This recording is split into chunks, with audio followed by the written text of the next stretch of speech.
క్రైస్తల దేవునికి స్తోత్రం. ప్రభు అయిన యేసుక్రీస్తు నామములో మీ అందరికీ శుభములు వందనాలు తెలియజేస్తూ జీసస్ గాస్పల్ చర్చ్ మినిస్ట్రీ తరఫున మీ అందరికీ శుభములు తెలియజేస్తూ ఉన్నాను. మాట వినుట వలన ఎంత ఆశీర్వాదం ఉందో ఈరోజు నేను మీకు తెలియజేస్తున్నాను. దేవుని బిడ్డలారా, మాట వినుట వలన ఎంతో ఆశీర్వాదం. కాబట్టి దేవుని మాట విన్నవారెవరు, దేవుని మాట వినని వారెవరు? మనం చూస్తే దేవుని బిడ్డలారా, ఆదికాండము 22వ అధ్యాయంలో మనం చూసినట్లయితే దేవుని వాక్యమే ఇలా చలుస్తుంది. ఆదికాండము 22వ అధ్యాయము అండి. ఆదికాండం 22వ అధ్యాయము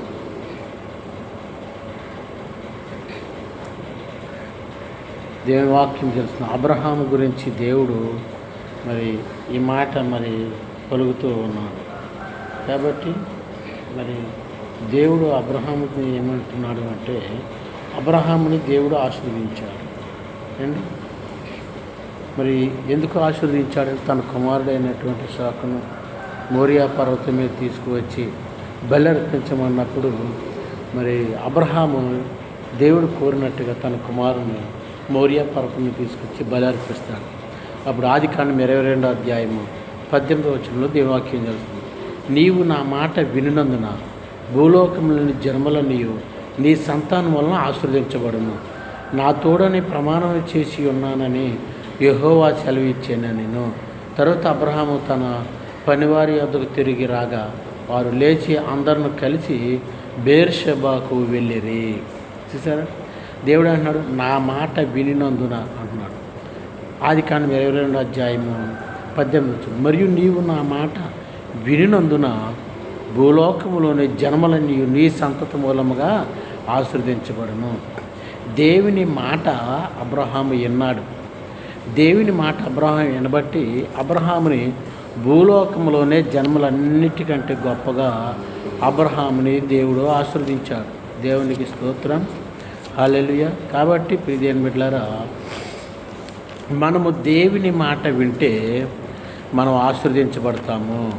కాబట్టి ఆశీర్వాదం ఎక్కడుంది అని అంటే, వినుట వలన విశ్వాసము కలుగును. అది దేవుని వాక్యం గురించినటువంటి మాట వినుట వలన నీకు విశ్వాసము కలుగును. కాబట్టి మాట వినటం అన్నది ఎంతో ప్రాముఖ్యం. చాలామందికి మాట వినే గుణం ఉండదు అండి. ఎదుటి వాళ్ళు చెప్పినప్పుడు వాళ్ళ మాట వినరు, మాట వినే స్వభావం ఉండదు, మాటకు లోబడే స్వభావం ఉండదు. అబ్రహాము దేవుడు మాట్లాడినప్పుడు, దేవుడు అడిగినప్పుడు అబ్రహాం ఏం చేశాడంటే దేవుని మాట విన్నాడు. కాబట్టి దేవుని మాటకు అబ్రహాము విలువిచ్చాడు. కాబట్టి నా మాట వినినందున భూమి మీద సమస్త వంశముల కంటే నిన్ను గొప్పగా ఇచ్చిస్తున్నాను అన్నాడు. దేవునికి స్తోత్రం. ఇక్కడ రెండో చూస్తే ద్వితీయోపదేశ కాండము 28వ అధ్యాయము మనం చూస్తే, నీ దేవుడని యెహోవా మాట శ్రద్ధగా విని నేడు నేను నీకు ఆజ్ఞాపించున్న ఈ ఆజ్ఞలను అనుసరించి నడుచుకుని దేవుడని యెహోవా భూమి మీద ఉన్న సమస్త జన్మల కంటే నిన్ను గొప్పగా హెచ్చించున్నావు. నీవు నీ దేవుడని యెహోవా మాట శ్రద్ధగా విని ఎడల. దేవుని మాట ఎవరైతే వింటారో వారు ఎంతో ఆశీర్వదించబడతారు. కాబట్టి ఇక్కడ ప్రియమైన బిడ్డలారా, దేవుని మాట వినటం వల్ల ఆశీర్వాదం ఏంటి? నీవు నీ దేవుడని యెహోవా మాట విని ఎడల ఈ దీవులన్నీ నీ మీదకి వచ్చి నీకు ప్రాప్తించును. నీవు పట్టణంలో దీవింపబడదువు, పొలములో దీవించబడదువు. నీ గర్భఫలము, నీ భూఫలము, నీ పశువుల మందలు, నీ దుక్కుటెడ్లు దీవించబడును. నీ మేకల మందయు దీవించబడును. నీ గంపయు పిండి పిసి తొట్టియు దీవించబడును. నీవు లోపలికి వచ్చినప్పుడు దీవింపడదు, వెలుపలికి వచ్చినప్పుడు దీవించబడదువు. నీ మీద పడు నీ శత్రువులు యెహోవా నీ ఎదుట హతమగునట్లు చేయును. వారు ఒక త్రోవ నీ మీదకి బయలుదేరి వచ్చి 7 త్రోవను నీ యొద్ద నుండి పారిపోవుదురు. నీ కొట్లలోనూ నీ చేయి ప్రయత్నం అన్నిటిలోనూ యెహోవా దీవెన కలుగునట్లు యెహోవా ఆజ్ఞాపించును. దేవుని నీ కొట్లలో ధాన్యం, నీ ప్రయత్నాలు అండి, నీ గర్భఫలం, నీ భూఫలం, నీ పశువుల మందలు, దుక్కుటేట్లు, గొర్రె మేకల మందలు సమస్తం దీవించబడాలి అంటే దేవుని మాట వినాలి. దేవుని మాట ఎవరైతే వింటారో వారికి ఎన్నో ఆశీర్వాదాలు, ఎన్నో దీవులు. నువ్వు గొప్ప జనాంగంగా దీవించబడతావు. తర్వాత ఇక్కడ నీ యొక్క గర్భఫలం, నీ భూఫలం, నీ పశువుల మందలు, నీ దుక్కుడెడ్లు, నీ గొర్రె మేకల మందలు అన్నీ కూడా దీవించబడతాయని ఇక్కడ ప్రభు చెప్తున్నాడు. దేవుని మాట వినటం వల్ల ఎంత శ్రేష్టం ఉంది. ఇదేం బిడ్డారా, చాలామంది ఏం చేస్తారంటే మాట వినరు, మాట వినే స్వభావం ఉండదు చాలామందికి. కాబట్టి మాట వినే స్వభావం లేనప్పుడు ఇదేం బిడ్డారా, దేవుని ఆశీర్వాదాలు మరి మీకు రానే రావు. దేవునికి స్తోత్రం. అందుకే చెప్తున్నాను, నీ దేవుడైన యెహోవా మాట, నీవు నీ దేవుడైన యెహోవా మాటను శ్రద్ధగా విని ఎడల నేడు నేను నీకు ఆజ్ఞాపించి ఈ ఆశీర్వాదాలు నీ మీదకి వస్తాయి అని దేవుడు చదివించి ఉన్నాడు. దేవునికి స్తోత్రం. హల్లెలూయా. కాబట్టి ప్రియ దేవుని బిడ్డలారా, దీని వాక్యం చదివస్తుంది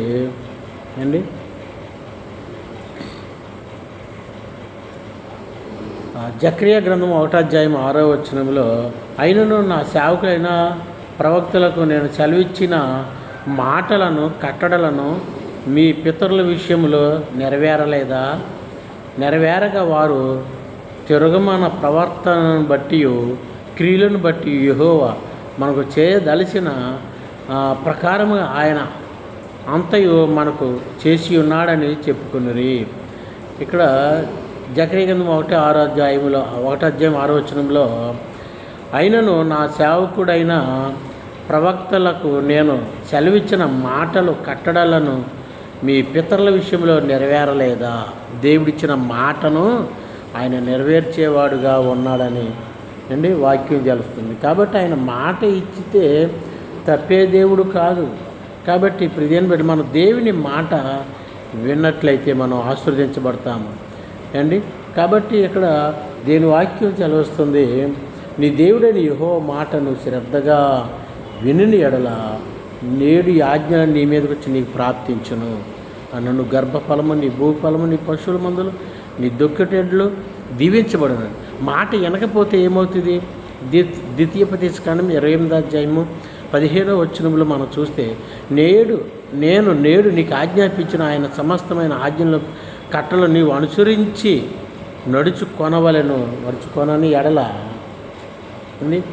నడుచుకొనని ఎడల నీ దేవుడిని యెహోవా చలిచిన మాట వినని ఎడల ఈ శాపములని నీకు సంభవించును. దేవునికి స్తోత్రం. దేవుని మాట వినకపోతే శాపాలు, దేవుని మాట వింటే ఆశీర్వాదాలు. ఇప్పుడు దేని ఒక్క మాటలోనే ఉంది. కాబట్టి మాట వినటం దేన్ని సూచిస్తుందంటే, మాట వినటం వల్ల దేని బిడ్డలారా మరి వివేకమును సూచిస్తుంది. మాట వినటం వల్ల దేవుడికి లోబడేటువంటి స్వభావం చూపిస్తూ ఉంది. కాబట్టి నీ దేవుడైన యెహోవా మాటను వినని ఎడల ఈ శాపంలో నీ మీదకి వచ్చి నీ ప్రార్థించును. కాబట్టి ఇప్పుడు దేని బిడ్డలారా, దేవుని మాట మనం వినాలి. దేవుని మాట వినకపోతే ఎన్నో శాపాలు ఉన్నాయి ఎన్నో శాపాలు దేవుడు మనకి ఇస్తున్నాడు. కాబట్టి ఇటువంటి శాపాలు మనం తెచ్చుకోకూడదు, ఇటువంటి శాపాలకు మనం గురవ్వకూడదు దేవుని బిడ్డలారా. కాబట్టి దేవుని మాట వినటం అంటే, దేవుని మాట వినటం వల్ల ఎంతో ఆశీర్వాదం ఉంది. దేవుని మాట వినటం వల్లనే దేవుడు ఉంది. దేవుడు ఎలా మాట్లాడుతున్నాడు అంటే వాక్యం ద్వారాగా మాట్లాడతాడు. దేవుడు ఎలా మాట్లాడతాడు? వాక్యం ద్వారాగా మాట్లాడతాడు. నీ వాక్యమునికి లోబడినట్లయితే దేవుని మాటకు నువ్వు లోబడినట్టుగా ఉంటావు. దేవునికి స్తోత్రం. హల్లెలూయా. వాక్యం ద్వారా మాట్లాడతాడు. రెండోది, దేవుడు ఎలా మాట్లాడతాడు అంటే దైవజనుల ద్వారాగా మాట్లాడతాడు. దేవుని బిడ్డలారా, దైవజనుల ద్వారా దైవజనుల మాటకు నువ్వు లోబడితే దేవుని మాటకు లోబడ్డట్టే. కాబట్టి దైవజనుల మాటకు నువ్వు లోబడాలి. అప్పుడు దేవుడు ఆశీర్వాదాలు నీ మీదకు వస్తాయి. కాబట్టి దేవుని మాట వినకపోతే ఏమన్నాం? శాపం. 15వ అధ్యాయం ద్వితీయోపదేశకాండము 28వ అధ్యాయం 15వ వచనంలో, దేవుని మాట వినని ఎడల ఈ శాపములన్నీ నీ మీదకి వచ్చి నీ ప్రార్థించునని.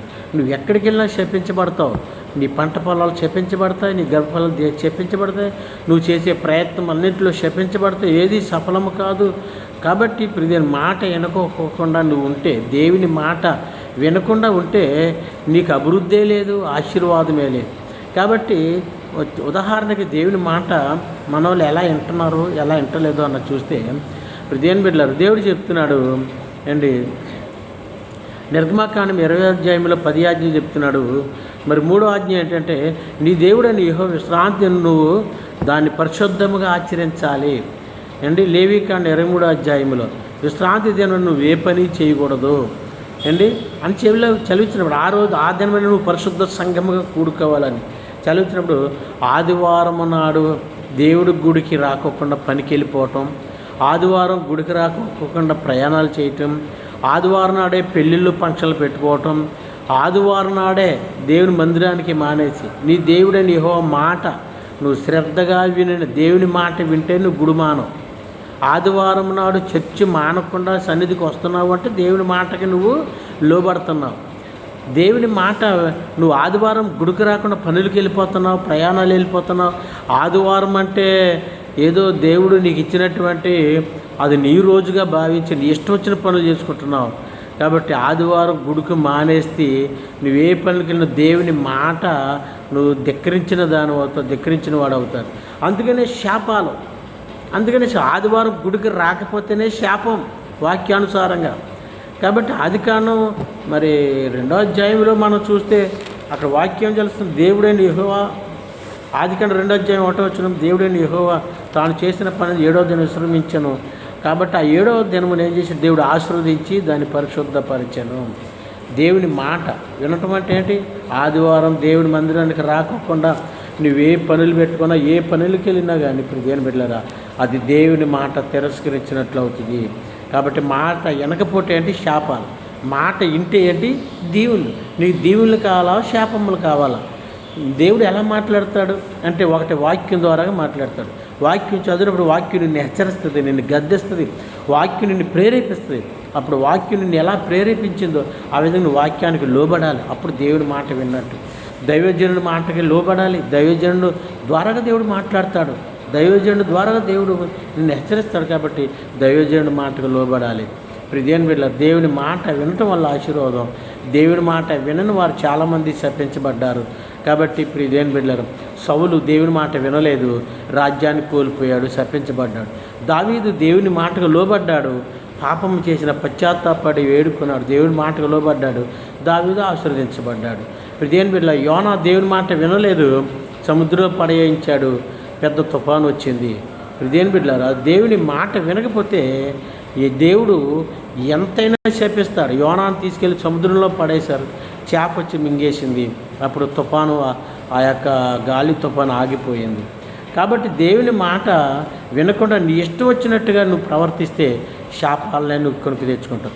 ఇక్కడ దేవుని వాక్యం చేస్తున్న ఆదికాండము 3వ అధ్యాయము, ఆదికాండం 3వ అధ్యాయం 17వ వచనంలో దేవుని వాక్యం ఏం చదువుతుందంటే ఆయన ఆదాముతో నీవు నీ భార్య మాట విని తినవద్దని నేను నీకు ఆజ్ఞాపించిన వృక్షఫలం తింటివి కనుక నీ నిమిత్తం ఈ నేల శపించబడి ఉన్నదని ప్రయాసముతోనే నీవు బ్రతుకు దినములని దాని పంట తిందువు.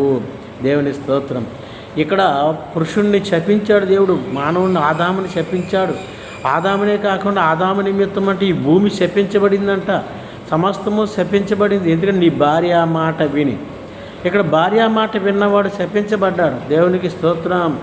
కాబట్టి దేవుని బిడ్డలారా స్త్రీలు దేవుని యందు భక్తి కలిగిన వారు, భయం కలిగిన వారు, విశ్వాసం కలిగిన వారు, దేవుడి వాక్యం ఎరిగిన వారు, దేవుడి సన్నిధి సహవాస ప్రార్థనా జీవితం కలిగిన వారు, పరిశుద్ధాత్మ అనుభవం కలిగిన వారు చెప్పే మాటలన్నీ ఎలా ఉంటాయి అంటే చెప్పే సలహాలు దేవునికి వ్యతిరేకంగా ఉండవు.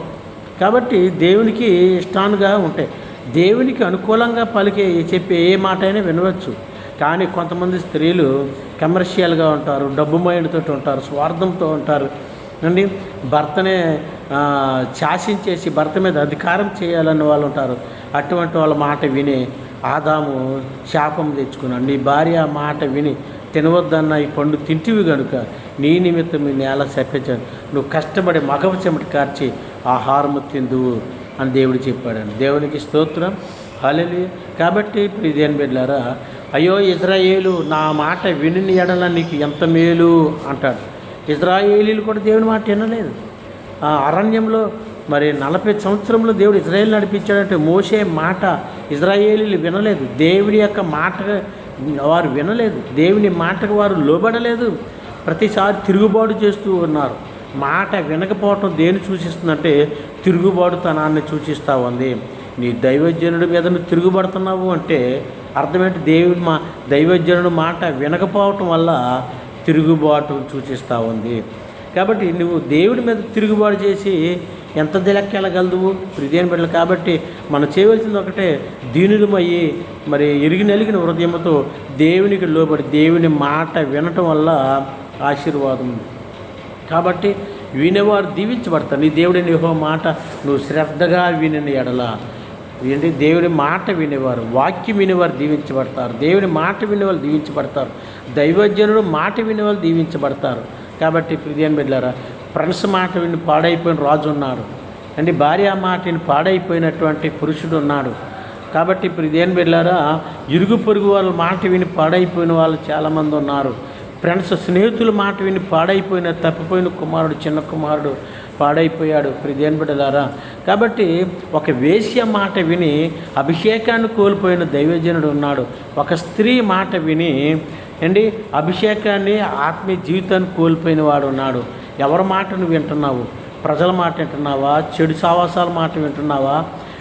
దేవుని యందు భయభక్తి లేని వారి మాట వింటున్నావా? దైవజనుడు మాట వింటున్నావు. దైవజనుడు మాట వింటే, దైవజనుడు మాటకు నువ్వు లోబడితే నీకు ఆశీర్వాదం ఉంది. దేవుడు ఈ వాక్యమును దీవించి ఆస్వాదించునుగాక. ఆమేన్. Praise the lord. మరి జీసస్ గాస్పల్ చర్చ్ తరఫున బ్రదర్ కిరీటి భూషణం నేను మరి మాట్లాడటానికి దేవుడి కృప చూపించున్నాడు. కాబట్టి మీ ప్రార్థన అవసరంతో ప్రార్థన ఫోన్ చేయండి. నా ఫోన్ నెంబర్ 9441101058.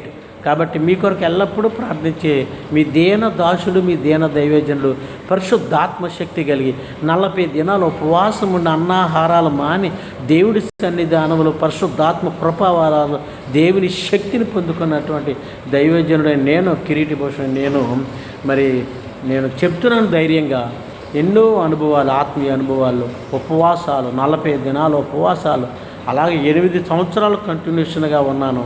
40 రోజులు ఉపవాసాలు, అన్నహారాలు మాని.